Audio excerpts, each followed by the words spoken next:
have to recognise that within our own political union, the United Kingdom, that one or two things have changed in the last decade. Many of us were nervous of devolution for Scotland and Wales, and were worried that it might lead to the break-up of the Union. But none of us could have predicted exactly how this would play out. Now, I put it to you that the devolution genie is very firmly out of the bottle, and it's not going to be put back. But it's created a problem. Not in Scotland or Wales particularly, or Northern Ireland. No, it's created a problem in England. Because the English feel put upon. The English think it's unfair that Scottish and Welsh members of Parliament can vote on English-only legislation, but they can have no say in Scotland or Wales.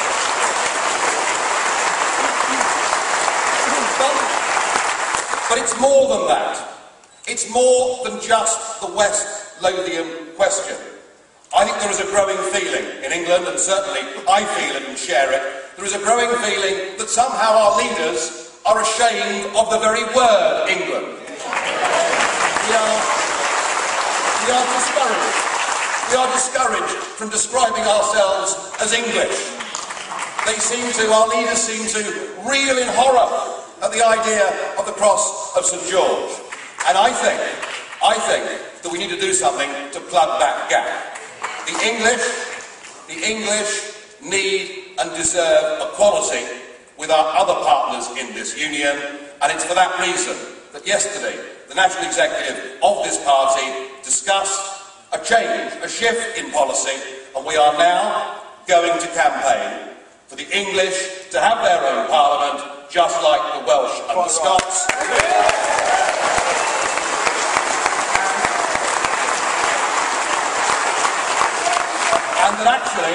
And that actually, this is the only way of saving the Union. Because if we carry on with this level of English resentment over the voting system, over the amount of money that goes north of the border, if we continue with this, it'll be the English that end the Union by voting to get rid of Scotland, and not Alex Salmond doing it to us. Let's save the Union, and let's give the English people the self-respect and pride that they so desperately need and deserve.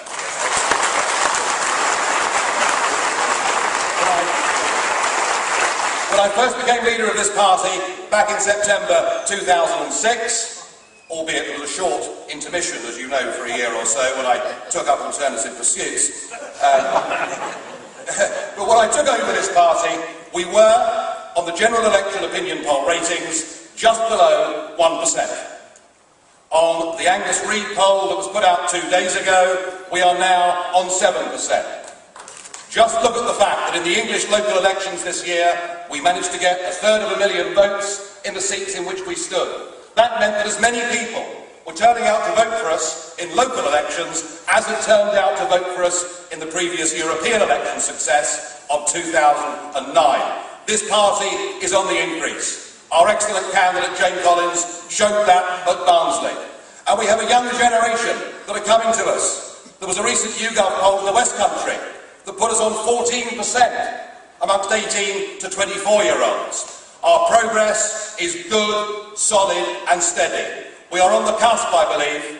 I'm on the cusp of really advancing up those polls, and I think the bulk of that support is going to come from Conservative voters in this country who have simply given up on I need to say Gordon Brown.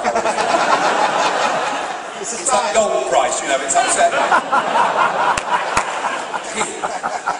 There are millions of people out there who believed in David Cameron, and they now know, frankly, he wasn't telling the truth.